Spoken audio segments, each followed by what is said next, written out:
They say foul things of old times still lurk in dark forgotten corners of the world, and gates still gape to loose on certain nights shapes pent in hell. Justin Jeffrey. I read of it first in the strange book of von Juntz, the German eccentric who lived so curiously and died in such grisly and mysterious fashion. It was my fortune to have access to his nameless cults in the original edition, the so-called Black Book, published in Dusseldorf in 1839, shortly before a hounding doom overtook the author. Collectors of rare literature were familiar with nameless cults, mainly through the cheap and faulty translation which was pirated in London by Bridewell in 1845, and the carefully expurgated edition put out by the Golden Goblin Press of New York, 1909. But the volume I stumbled upon was one of the unexpurgated German copies, with heavy black leather covers and rusty iron hasps. I doubt if there are more than half a dozen such volumes in the entire world today, for the quantity issued was not great, and when the manner of the author's demise was bruited about, many possessors of the book burned their volumes in panic. Von Juntz spent his entire life, 1795 through 1840, delving into forbidden subjects. He traveled in all parts of the world, gaining entrance into innumerable secret societies, and read countless little-known and esoteric books and manuscripts in the original. And in the chapters of the Black Book, which range from startling clarity of exposition to murky ambiguity, there are statements and hints to freeze the blood of a thinking man. Reading what von Juntz dared put in print arouses uneasy speculation as to what it was that he dared not tell. What dark matters, for instance, were contained in those closely written pages that formed the unpublished manuscript on which he worked unceasingly for months before his death, and which lay torn and scattered all over the floor of the locked and bolted chamber in which von Juntz was found dead, with the marks of taloned fingers on his throat? It will never be known, for the author's closest friend, the Frenchman Alexis Ledoux, after having spent a whole night piecing the fragments together and reading what was written, burnt them to ashes and cut his own throat with a razor.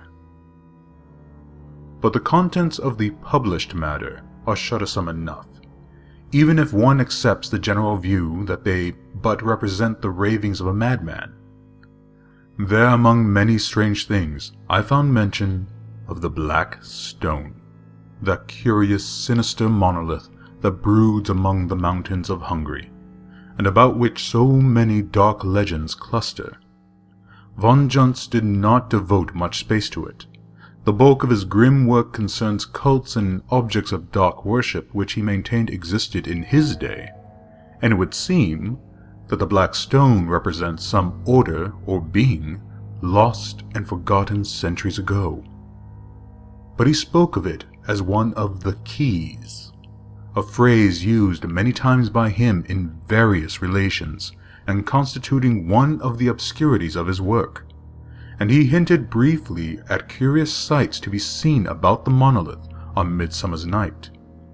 He mentioned Otto Dossmann's theory that his monolith was a remnant of the Hunnish invasion and had been erected to commemorate a victory of Attila over the Goths.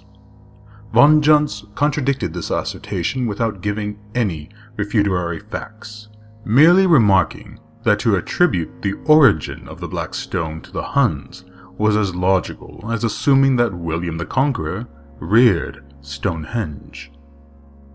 This implication of enormous antiquity piqued my interest immensely, and after some difficulty I succeeded in locating a rat-eaten and moldering copy of Dossmann's Remnants of Lost Empires. I was disappointed to find that Dossman referred to the Black Stone even more briefly than had von Juntz, dismissing it with a few lines as an artifact comparatively modern in contrast with the Greco-Roman ruins of Asia Minor, which were his pet theme.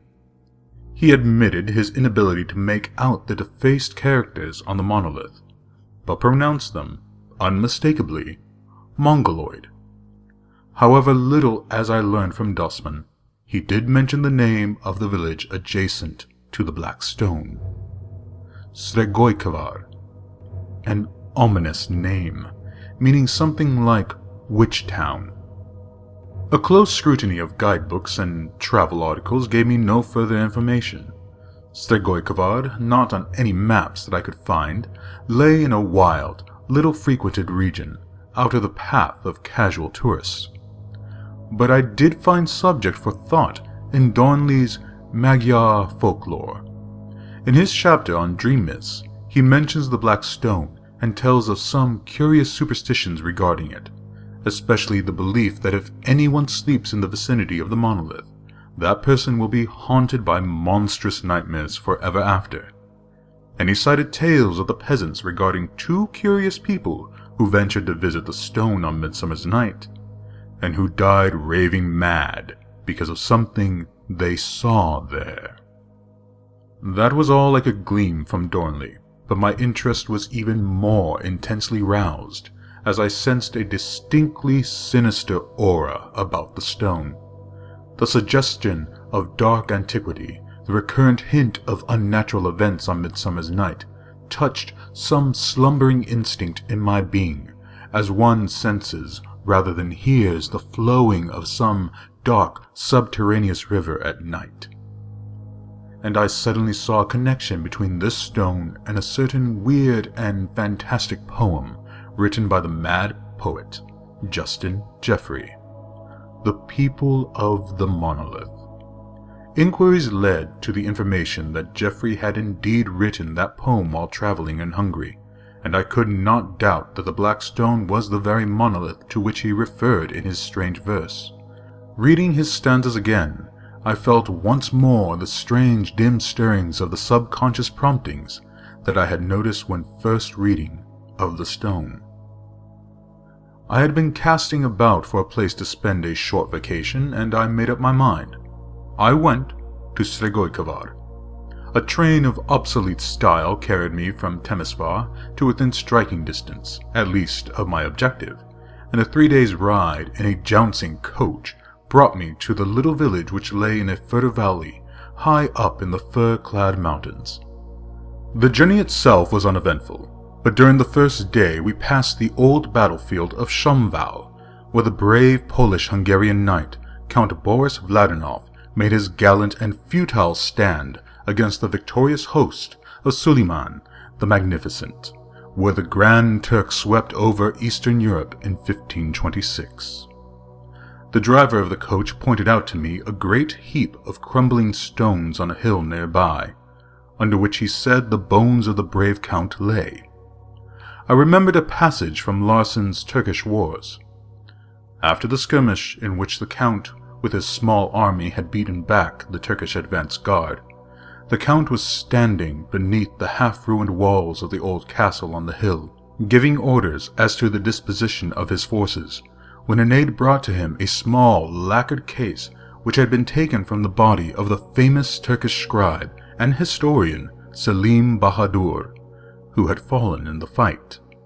The count took therefrom a roll of parchment and began to read, but he had not read far before he turned a very pale, and, without saying a word, replaced the parchment in the case and thrust the case into his cloak.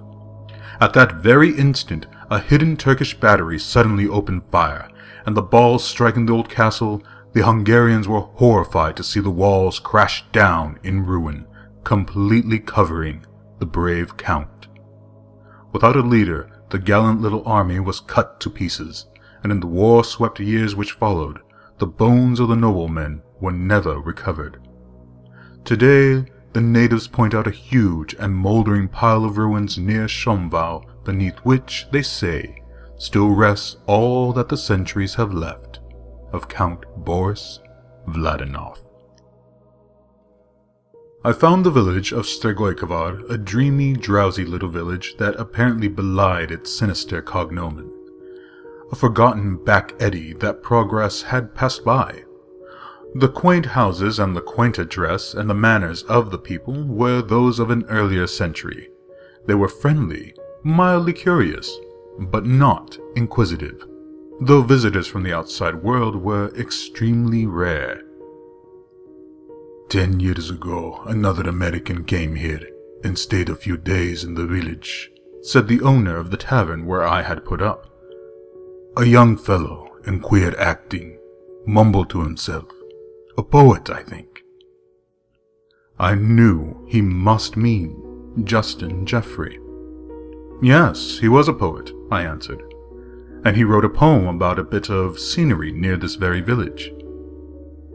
Indeed.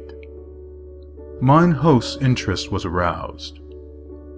Then, since all great poets are strange in their speech and actions, he must have achieved great fame, for his actions and conversations were the strangest of any man I ever knew.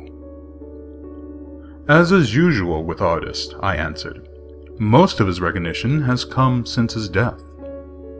He is dead, then?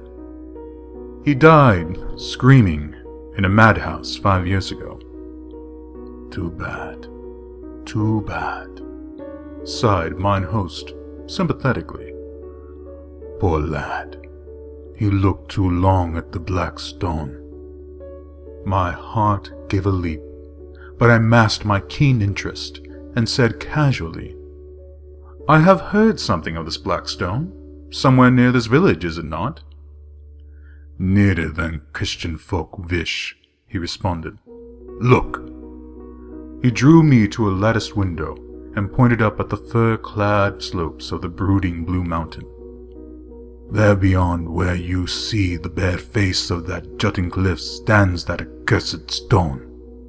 Would that it were ground to powder, and the powder flung into the Danube to be carried to the deepest ocean. Once men tried to destroy the thing, but each man who laid hammer or maul against it came to an evil end. So now, the people just shun it. What is there so evil about it? I asked curiously. It is a demon-haunted thing, he answered, uneasily and with the suggestion of a shudder. In my childhood, I knew a young man who came up from below and laughed at our traditions. In his foolhardiness, he went to the stone one midsummer's night, and at dawn stumbled into the village again, stricken dumb and mad.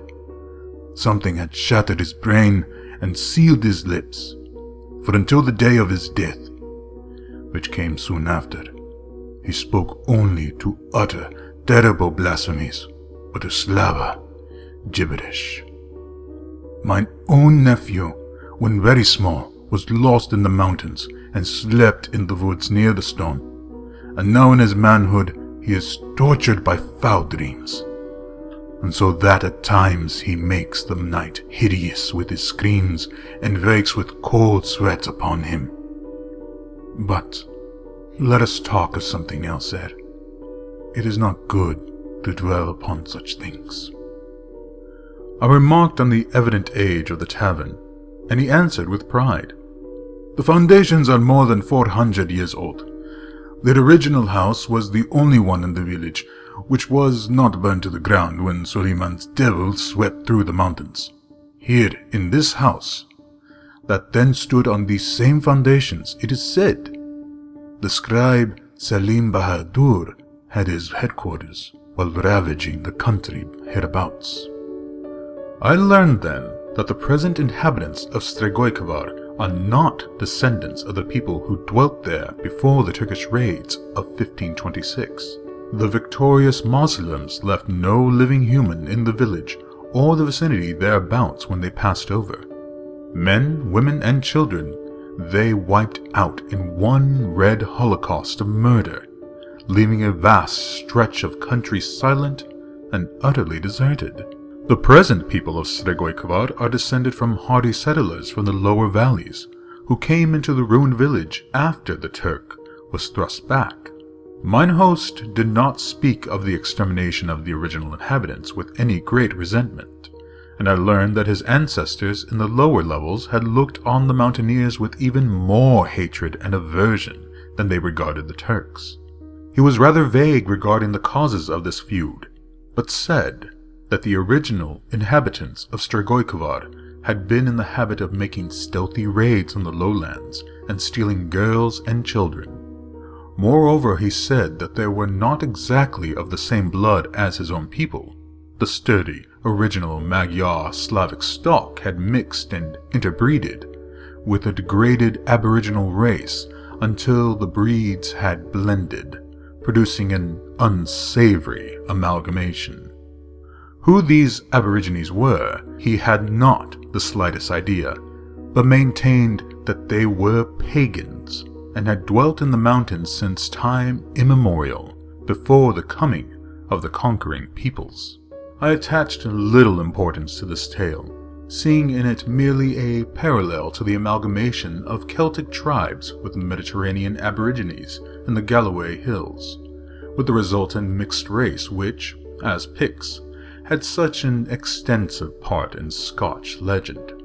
Time has a curious foreshortening effect on folklore, and just as tales of the Picts became intertwined with legends of an older Mongoloid race, so that eventually the Picts were ascribed the repulsive appearance of the squat primitives, whose individuality merged in the telling into Pictish tales, and was forgotten. So, I felt, the supposed inhuman attributes of the first villagers of Sregoikavad could be traced to older, outworn myths with invading Huns and Mongols. The morning after my arrival, I received direction from mine host, who gave them wordly, and set out to find the black stone. A few hours' tramp up the fir-covered slopes brought me to the face of the rugged, solid stone cliff which jutted boldly from the mountainside. A narrow trail wound up it, and mounting this, I looked out over the peaceful valley of Sregoikavad, which seemed to drowse, guarded on either hand by the great blue mountains. No huts or any sign of human tenancy showed between the cliff whereon I stood and the village. I saw numbers of scattering farms in the valley, but all lay on the other side of Sregoikavad, which itself seemed to shrink from the brooding slopes, which masked the black stone. The summit of the cliffs proved to be a sort of thickly wooded plateau. I made my way through the dense growth for a short distance, and came into a wide glade, and in the center of the glade reared a gaunt figure of black stone. It was octagonal in shape, some 16 feet in height, and about 1.5 feet thick. It had once evidently been highly polished, but now the surface was thickly dented, as if savage efforts had been made to demolish it. But the hammers had done little more than to flake off small bits of stone and mutilate the characters which had once evidently marched up in a spiraling line around and around the shaft to the top. Up to 10 feet from the base, these characters were almost completely blotted out, so that it were difficult to trace their direction. Higher up, they were plainer, and I managed to squirm part of the way up the shaft and scan them at close range. All were more or less defaced, but I was positive that they symbolized no language now remembered on the face of the earth. I am fairly familiar with all hieroglyphics known to researchers, and I can say with certainty that those characters were like nothing of which I have ever read or heard. The nearest approach to them that I ever saw was some crude scratches on a gigantic and strangely symmetrical rock in a lost valley of Yucatan. I remember that when I pointed out these marks to the archaeologist who was my companion, he maintained that they either represented natural weathering or the idle scratching of some Indian. To my theory that the rock was really the base of a long vanished column, he merely laughed, calling my attention to the dimensions of it, which suggested, if it were built with any natural rules of architectural symmetry, a column 1,000 feet high. but I was not convinced. I will not say that the characters on the black stone were similar to those on that colossal rock in Yucatan, but one suggested the other. As to the substance of the monolith, again I was baffled. The stone of which it was composed was a dull gleaming black, whose surface, where it was not dented and roughened, created a curious illusion of semi-transparency. I spent most of the morning there and came away baffled. No connection of the stone with any other artifact in the world suggested itself to me. It was as if the monolith had been reared by alien hands, in an age distant and apart from human ken. I returned to the village with my interest in no way abated. Now that I had seen the curious thing, my desire was still more keenly whetted to investigate the matter further, and seek to learn by what strange hands, and for what strange purpose, the black stone had been reared in the long ago. I sought out the tavern keeper's nephew, and questioned him in regard to his dreams. But he was vague, though willing to oblige. He did not mind discussing them, but was unable to describe them with any clarity. Though he dreamed the same dreams repeatedly, and though they were hideously vivid at the time, they left no distinct impression on his waking mind. He remembered them only as chaotic nightmares through which huge whirling fires shot lurid tongues of flame, and a black drum bellowed incessantly. One thing only he remembered clearly.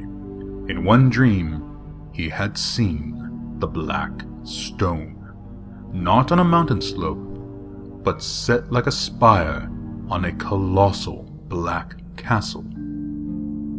As for the rest of the villagers, I found them not inclined to talk about the stone, with the exception of the schoolmaster, a man of surprising education, who spent much more of his time out in the world than any of the rest. He was much interested in what I told him of von Junt's remark about the black stone, and warmly agreed with the German author in the alleged age of the monolith. He believed that a coven had once existed in the vicinity, and that possibly all of the original villagers had been members of that fertility cult, which once threatened to undermine European civilization, and gave rise to the tales of witchcraft. He cited the very name of the village to prove his point. It had not been originally named Stregoykovar, he said.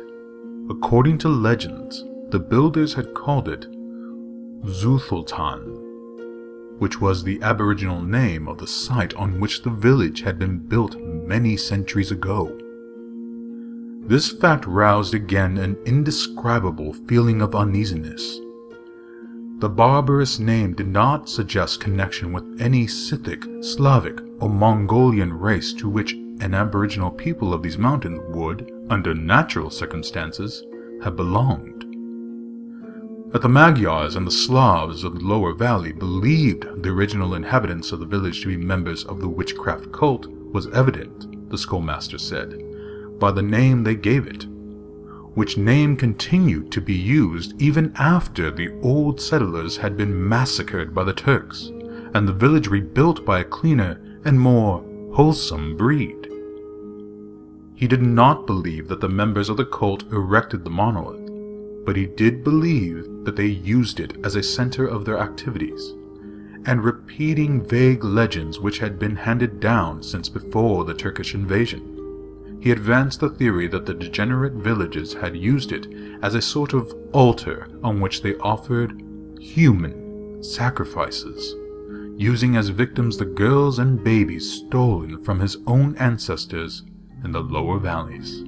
He discounted the myths of weird events on Midsummer's Night, as well as curious legend of a strange deity which the witch people of Zuthultan was said to have invoked with chants and wild rituals of flagellation and slaughter. He had never visited the stone on Midsummer's Night, he said, but he would not fear to do so. Whatever had existed or taken place there in the past had been long engulfed in the mists of time and oblivion. The black stone had lost its meaning, save as a link to a dead and dusty past. It was while returning from a visit with the schoolmaster one night, about a week after my arrival in Strigoi Kovar, that a sudden recollection struck me. It was Midsummer's Night, the very time that the legends linked with grisly implications to the Black Stone. I turned away from the tavern and strode swiftly through the village. Strigoi Kovar lay silent. The villagers retired early. I saw no one as I passed rapidly out of the village and up into the firs which masked the mountain slopes with whispering darkness. A broad, silver moon hung above the valley, flooding the crags and slopes in a weird light and etching the shadows blackly. No wind blew through the firs, but a mysterious, intangible rustling and whispering was abroad. Surely one such night in past centuries, my whimsical imagination told me, naked witches astride magic broomsticks had flown across the valley, pursued by jeering, demoniac familiars. I came to the cliffs and was somewhat disquieted to note that the elusive moonlight lent them a subtle appearance I had not noticed before. In the weird light, they appeared less like natural cliffs and more like the ruins of Cyclopean and Titan-reared battlements jutting from the mountain slope. Shaking off this hallucination with difficulty, I came upon the plateau and hesitated a moment before I plunged into the brooding darkness of the woods. A sort of breathless tenseness hung over the shadows, like an unseen monster holding its breath lest it scare away its prey. I shook off the sensation, a natural one considering the eeriness of the place and its evil reputation, and made my way through the wood, experiencing a most unpleasant sensation that I was being followed, and halting once, sure that something clammy and unstable had brushed against my face in the darkness. I came out into the glade and saw the tall monolith rearing its gaunt height above the sward. At the edge of the woods, on the side towards the cliffs, was a stone which formed a sort of natural seat. I sat down, reflecting that it was probably while there that the mad poet Justin Jeffrey had written his fantastic People of the Monolith. Mine host thought it was the stone which had caused Jeffrey's insanity, but the seeds of madness had been sown into the poet's brain long before he ever came to Strigoi Kovar. A glance at my watch showed that the hour of midnight was close at hand. I leaned back, waiting whatever ghostly demonstration might appear. A thin night wind started up amongst the branches of the firs, with an uncanny suggestion of faint, unseen pipes whispering an eerie and evil tune. The monotony of the sound and my steady gazing at the monolith produced a sort of self-hypnosis upon me. I grew drowsy. I fought this feeling, but sleep stole on me in spite of myself. The monolith itself seemed to sway and dance, strangely distorted to my gaze. And then I slept. I opened my eyes and sought to rise, but lay still, as if an icy hand gripped me helpless. Cold terror stole over me. The glade was no longer deserted. It was thronged by a silent crowd of strange people, and my distended eyes took in strange, barbaric details of costume, which my reason told me were archaic and forgotten even in this backward land. Surely, I thought, these are villagers who have come here to hold some fantastic conclave.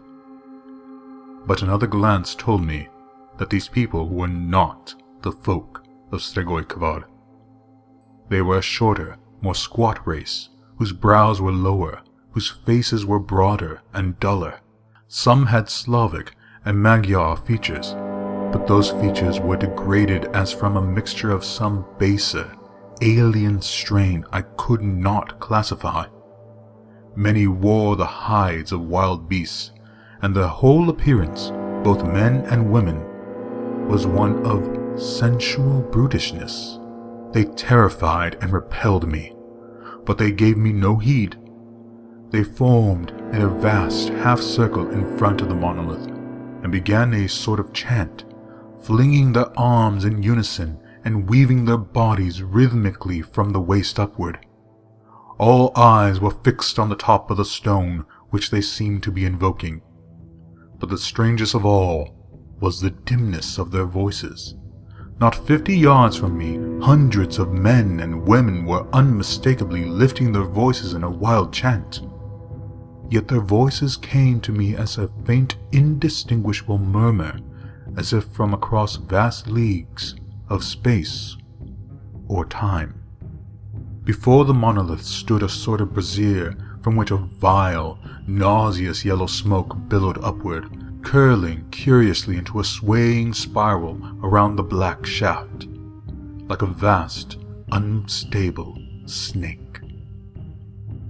On one side of this brayzur lay 2 figures, a young girl, stark naked and bound hand and foot, and an infant, apparently only a few months old. On the other side of the brayzur squatted a hideous old hag with a queer sort of black drum on her lap. This drum she beat with slow, light blows of her open palms, but I could not hear the sound.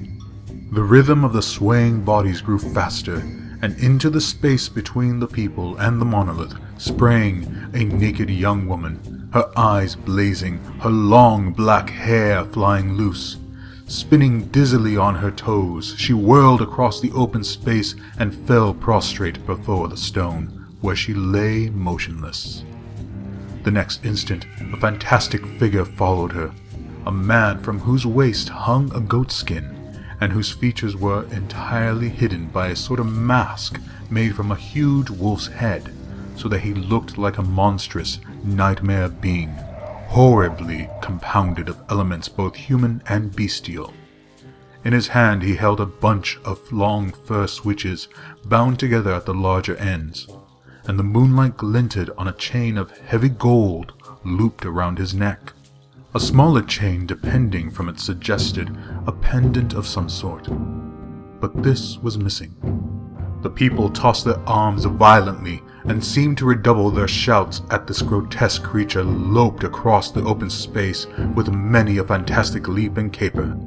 Coming to the woman who lay before the monolith, he began to lash her with the switches he bore, and she leaped up and spun into the wild mazes of the most incredible dance I have ever seen. And her tormentor danced with her, keeping the wild rhythm, matching her every whirl and bound, while incessantly raining cruel blows on her naked body. And at every blow he shouted a single word, over and over, and all the people shouted it back. I could see the workings of their lips, and now the faint far murmur of their voices merged and blended into one distant shout, repeated over and over with slobbering ecstasy. But what was that one word I could not make out. In dizzy whirls spun the wild dancers, while the lookers-on, standing still in their tracks, followed the rhythm of their dance with swaying bodies and weaving arms. Madness grew in the eyes of the capering, and was reflected in the eyes of the watchers. Wilder and more extravagant grew the whirling frenzy of that mad dance. It became a bestial and obscene thing, while the old hag howled and battered the drum like a crazy woman, and the switches cracked out a devil's tune. Blood trickled down the dancer's limbs, but she seemed not to feel the lashings save as a stimulus for further enormities of outrageous motion. Bounding into the midst of the yellow smoke, which now spread out tenuous tentacles to embrace both flying figures, she seemed to merge with that foul fog and veil herself with it. Then merging into plain view, closely followed by the beast thing that flogged her, she shot into an indescribable, explosive burst of dynamic mad motion, and on the very crest of that mad wave, she dropped suddenly into the sward, quivering and panting as if completely overcome by her frenzied exertions. The lashings continued with unabated violence and intensity, and she began to wriggle towards the monolith on her belly. The priest, or such I will call him, followed. lashing her unprotected body with all the power of his arm as she writhed along, leaving a heavy track of blood on the trampled earth. She reached the monolith, and gasping and panting, flung both arms about it and covered the cold stone with fierce hot kisses, as in frenzied and unholy adoration. The fantastic priest bounded high in the air, flinging away the red dabbled switches, and the worshippers, howling and foaming at the mouths, turned on each other with tooth and nail, rending one another's garments and flesh in a blind passion of bestiality. The priest swept up the infant with a long arm, and shouting again that name, whirled the wailing babe high in the air, and dashed its brains out against the monolith, leaving a ghastly stain on the black surface. Cold with horror, I saw him rip the tiny body open with his bare, brutish fingers and fling handfuls of blood on the shaft, then toss the red and torn shape into the brayzur, extinguishing flame and smoke in a crimson rain, while the maddened brutes behind him howled over and over the name. Then suddenly they all fell prostrate, writhing like snakes, while the priest flung wide his gory hands as in triumph. I opened my mouth to scream my horror and loathing, but only a dry rattle sounded. A huge, monstrous toad-like thing squatted on the top of the monolith. I saw its bloated, repulsive, and unstable outline against the moonlight, and set in what would have been the face of a natural creature, its huge, bleeding eyes, which reflected all the lust, abysmal greed, obscene cruelty, and monstrous evil that has stalked the sons of men since their ancestors moved blind and headless in the treetops. And those grisly eyes will mirrored all the unholy things and vile secrets that sleep in the cities under the sea, and that skulk from the light of day in the blackness of primordial caverns. And so that ghastly thing that the unhallowed ritual of cruelty and sadism and blood had evoked from the silence of the hills leered and blinked down on its bestial worshippers, who groveled in abhorrent abasement before it. Now the beast-masked priest lifted the bound and weakly writhing girl in his brutish hands and held her up towards the horror on the monolith. And as that monstrosity sucked in its breath, lustfully and slobberingly, something snapped in my brain, and I fell into a merciful faint. I opened my eyes in a white, still dawn. All the events of the night rushed back on me, and I sprang up, then stared about me in amazement. The monolith brooded gaunt and silent above the sward which waved green and untrampled in the morning breeze. A few quick strides took me across the glade. Here had the dancers leaped and bounded until the ground which had been trampled bare, and here had the votress wriggled her painful way to the stone, streaming blood on the earth, but no drop of crimson showed on the uncrushed sward. I looked shudderingly at the side of the monolith against which the bestial priest had brained the stolen baby, but no dark stain nor grisly clot showed there. A dream. It had been a wild nightmare, or else... I shrugged my shoulders. What vivid clarity for a dream! I returned quietly to the village and entered the inn without being seen, and there I sat meditating over the strange events of that night. More and more was I prone to discard the dream theory, that what I had seen was illusion and without material substance was evident. But I believed that I had looked on the mirrored shadow of a deed perpetrated in ghastly actuality in bygone days. But how was I to know? What proof to show that my vision had been a gathering of foul specters rather than a nightmare originating in my brain? As if for an answer, a name flashed into my mind. Selim Bahadur. According to legend, this man, who had been a soldier as well as a scribe, had commanded the part of Suleiman's army which had devastated Sregoykovar. It seemed logical enough, and if so, he had gone straight from the blotted-out countryside to the bloody field of Shomval, and his doom. I sprang up with a sudden shout. That manuscript which was taken from the Turk's body, and which Count Boris shuddered over, might it not contain some narration of what the conquering Turks found in Sregoykovar? What else could have shaken the iron nerves of the Polish adventurer? And since the bones of the Count had never been recovered, what more certain than the lacquered case, with its mysterious contents, still lay hidden beneath the ruins that covered Boris Vladinov? I began packing my bag with fierce haste. 3 days later found me ensconced in a little village a few miles from the old battlefield, and when the moon rose, I was working with savage intensity on the great pile of crumbling stone that crowned the hill. It was back-breaking toil. Looking back now, I cannot see how I accomplished it, though I labored without a pause from the moonrise to dawn. Just as the sun was coming up, I tore aside the last tangles of stone and looked on all that was mortal of Count Boris Vladinov.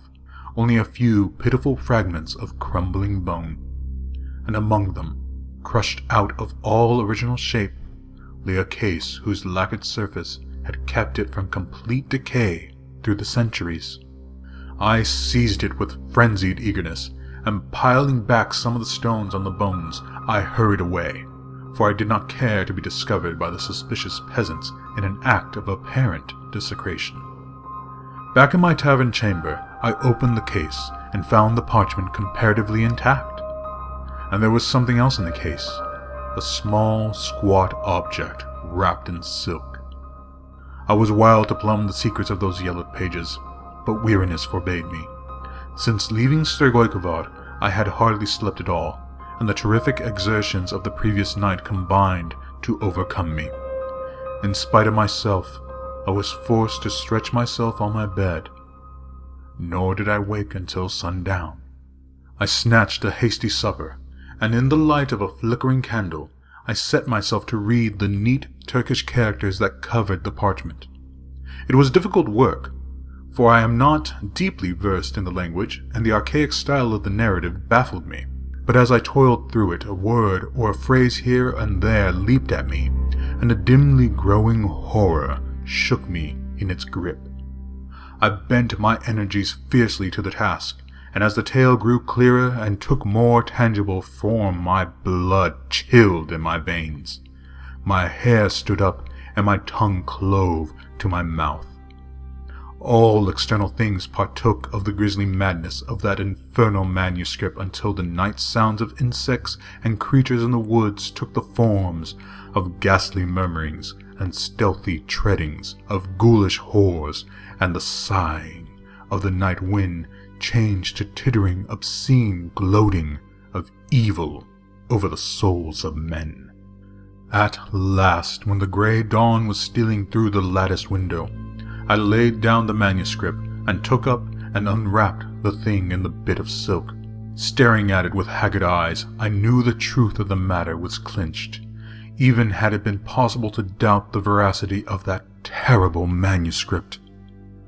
And I replaced both obscene thing in the case, nor did I rest, nor sleep, nor eat until the case containing them had been weighted with stones and flung into the deepest currents of the Danube, which, God grant, carry them back to hell from which they came.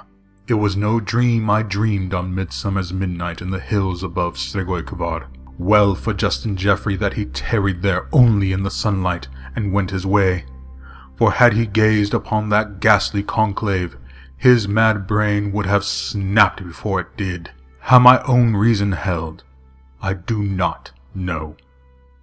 No, it was not a dream.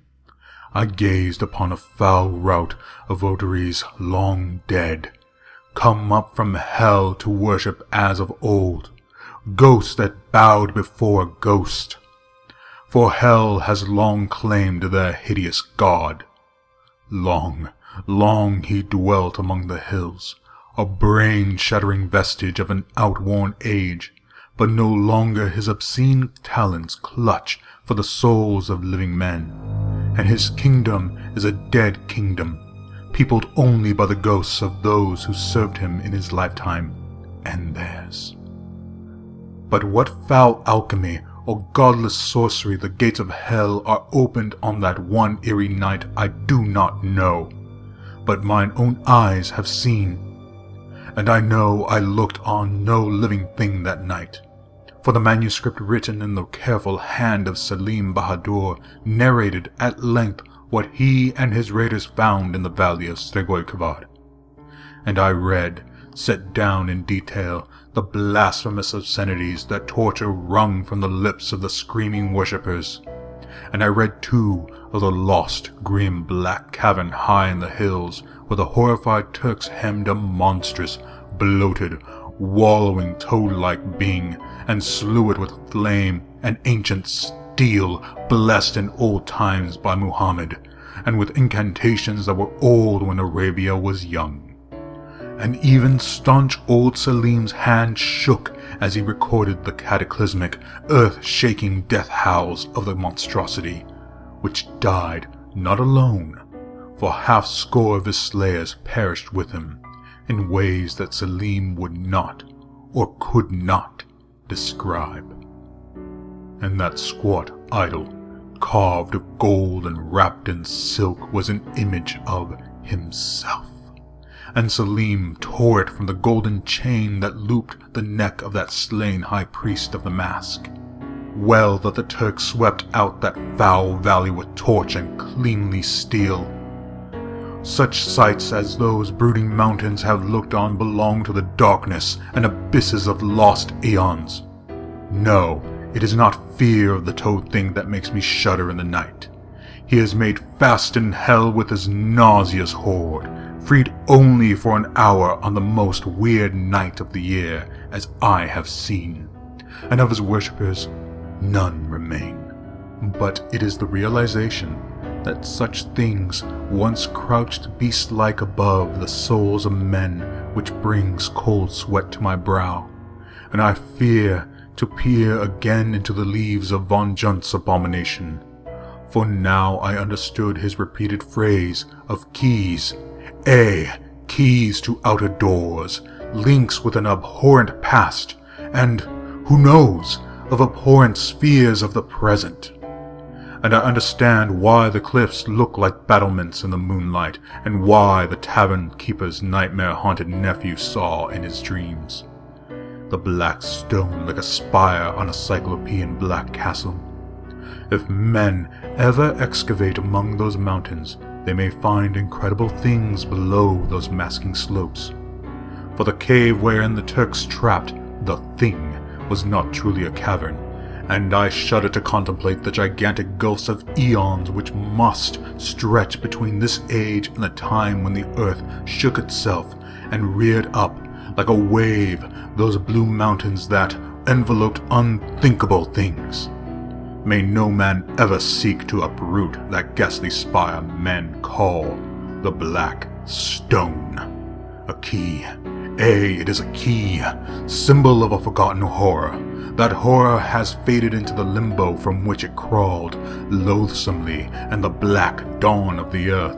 But what of the other fiendish possibilities hinted at by Von Juntz? What of the monstrous hand which strangled out his life?